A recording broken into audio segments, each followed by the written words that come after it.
வாழ்வை வளமாக்கும் தேவ வார்த்தை. ரோமருக்கு எழுதின நிருபம் 12ஆம் அதிகாரம் 12ஆம் வசனத்திலிருந்து நாம் தியானித்துக் கொண்டிருக்கிறோம்.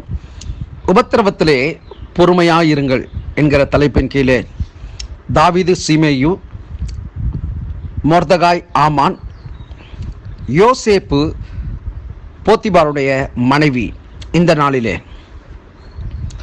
ஆதியாகமத்தின் புஸ்தகம் 39ஆம் அதிகாரம் 19ஆம் வசனத்திலே சொல்லப்பட்டிருக்கிற வார்த்தையை தியானிக்கலாம்.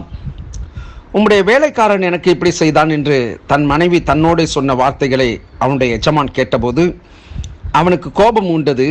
யோசேப்பின் எஜமான் அவனை பிடித்து ராஜாவின் கட்டளையால் காவலில் வைக்கப்பட்டவர்கள் இருக்கும் சிறைச்சாலையிலே அவனை ஒப்புவித்தான். அந்த சிறைச்சாலையிலே அவன் இருந்தான் என்று சொல்லப்பட்டிருக்கிறது. இந்த நாளிலே இந்த யோசேப்பு, போத்திபாருடைய மனைவி, இந்த சம்பவங்கள் தெரியும். வீண் பழி. இந்த நாளிலே அநேகர் வீண் பழியை சுமக்கிறவர்கள் அநேகராய் இருக்கிறார்கள். தேசத்தில் கூட சில தீய காரியங்களை மனிதர்கள் செய்து அதற்கு எவ்வளவேனும் அதற்கு சமமான அல்லது ஒப்பிட முடியாத சில நபர்கள் குற்றவாளிகளாக மாற்றப்பட்டு அவர்களுக்கு தண்டனைகளும் பிரச்சனைகளும் அதிகமாக காணப்படுகிற சில மனுஷர்களை நாம் பார்க்கலாம். அதுபோலவே இந்த யோசேப்பினுடைய வாழ்க்கையிலே வீண் பழியை அவன் சுமந்தான். ஏனென்று சொன்னால், தேவன் என்னை அவர் பார்க்கிறார். என் தேவனுக்கும் என்னுடைய எஜமானுக்கும் நான் எப்படி தீங்கு செய்ய முடியும், தீமை செய்ய முடியும் என்கிற அந்த நோக்கத்திலே அவன் தன்னுடைய ஜீவனே போனாலும் பரவாயில்லை என்று சொல்லி அவன் போத்திபாருடைய மனைவியினுடைய ஆசைக்கு உட்படாதபடியினாலே அவன் அந்த இடத்தை விட்டு விலகி ஓடுகிறான். இன்றைக்கும் வாய்ப்புகள் அநேகருக்கு கிடைக்கிற பொழுது விலகி ஓடுகிறவர்களும் உண்டு, அந்த இடங்களிலே சிக்கிக்கொள்கிறவர்களும் உண்டு. ஆனால் இந்த யோசேப்பு வீண் பழி தன் மேலே சுமத்தப்படும் என்று அவன் எண்ணாமல் அவ்விடத்தை விட்டு அவன் விலகி ஓடுகிறான். ஒன்றை புரிந்து கொள்ள வேண்டும். நம்முடைய வாழ்க்கையில் அப்படிப்பட்டதான வீண் பழிகள் இன்றைக்கு மனுஷர்கள் காரணமில்லாமல் நம்மை பகைத்து நம்மேலே குற்றம் சுமத்தி நம்மிடத்தில் ஏதாகிலும் குறைகளை கண்டு நம்மை வீணான பழிகளினாலும் வீணான வார்த்தைகளினாலும் காயப்படுத்திய காரியங்கள் நிச்சயமாக இருக்கும். ஒன்றை தெரிந்து கொள்ளுங்கள், தேவன் வானத்தில் இருக்கிறார். தேவன் சகலவற்றையும் அவர் பார்த்து கொண்டிருக்கிறார். அவருடைய கண்கள் பூமி எங்கிலும் நோக்கமாயிருக்கிறது. இப்படியெல்லாம் வேதத்தில் நாம் பார்க்கிறோம்.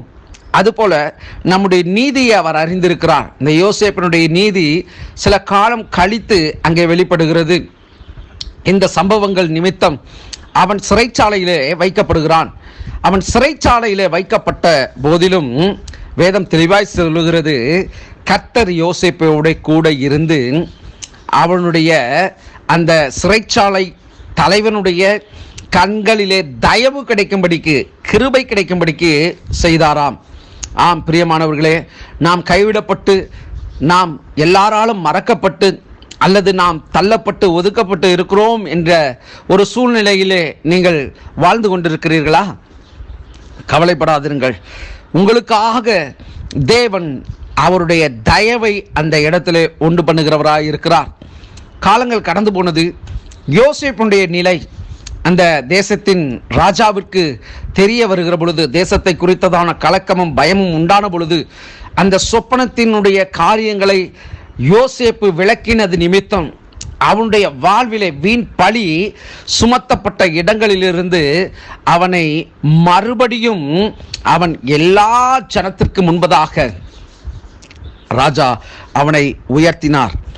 41ஆம் அதிகாரத்திலே 41ஆம் வசனத்தை நாம் பார்ப்போம் என்று சொன்னால், அருமையாய் அங்கே சொல்லப்படுகிறது. யோசேப்பை குறித்து சொல்லப்படுகிற காரியம் 41ஆம் அதிகாரம் ஆதியாகமும் சொல்லப்பட்டிருக்கிற வார்த்தை, பின்னும் பார்வோன் யோசேப்பை நோக்கி, பார், எகிப்து தேசம் முழுமைக்கும் உன்னை அதிகாரியாக்கினேன் என்று சொல்லி பார்வோன் தன் கையில் போட்டிருந்த தன் முத்திரை மோதிரத்தை கலற்றி அதை யோசேப்பின் கையிலே போட்டு மெல்லிய வஸ்திரங்களை அவனுக்கு உடுத்தி பொன் சரப்பணியை அவன் கழுத்திலே தரித்து தன்னுடைய 2ஆம் ரதத்தின் மேல் அவனை ஏற்றி தண்டனிட்டு பணியுங்கள் என்று அவனுக்கு முன்பாக கூறுவித்து எகிப்து தேசம் முழுமைக்கும் அவனை அதிகாரியாக்கினான்.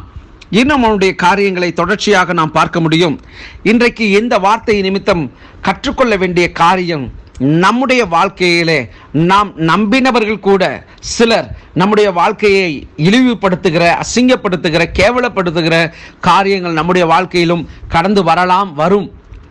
ஆனாலும் கர்த்தருக்காக நீங்கள் நிற்கிற பொழுது, கர்த்தர் எந்த இடத்திலே நம்மை அவமானப்படுத்துகிறார்களோ, எந்த இடத்துல நம்மை தலையை அவர்கள் துளிர்க்க விடாமல் பண்ணுகிறார்களோ, தேவன் அந்த இடத்திலே எந்த மனுஷனுக்கு முன்பதாக நாம் தலை குனியப்பட்டமோ அந்த மனுஷனுக்கு முன்பதாக நாம் தலை உயர்த்தப்பட்டு இருப்பதை நம்முடைய கண்களும் காணும், நம்மை சுற்றி இருக்கிறவர்களும் காண்பார்கள். ஆகவே பிரியமானவர்களே, வீண் பழியை யோசேப்பின் மேல் சுமத்தப்பட்ட போதிலும் அவன் கர்த்தரில் பிரியமாய் இருந்தபடினால், கர்த்தருக்குள் இருந்தபடினால், கர்த்தர் அவனோட கூட இருந்தபடினால் அவனை சகல ஜனங்களுக்கு மேலாக அவனுடைய கீர்த்தியும் அவனுடைய ஆசீர்வாத நன்மைகளையும் மேன்மைகளையும் தேவன் அவனுக்கு தந்தருளி உயர்த்தினார். கவலைப்படாதிருங்கள், நீங்கள் உயர்வீர்கள், நீங்கள் ஆசீர்வதிக்கப்பட்ட ஜனங்களாய் காணப்படுவீர்கள். கர்த்தர் தாமே உங்களை ஆசீர்வதிப்பாராக. God bless you.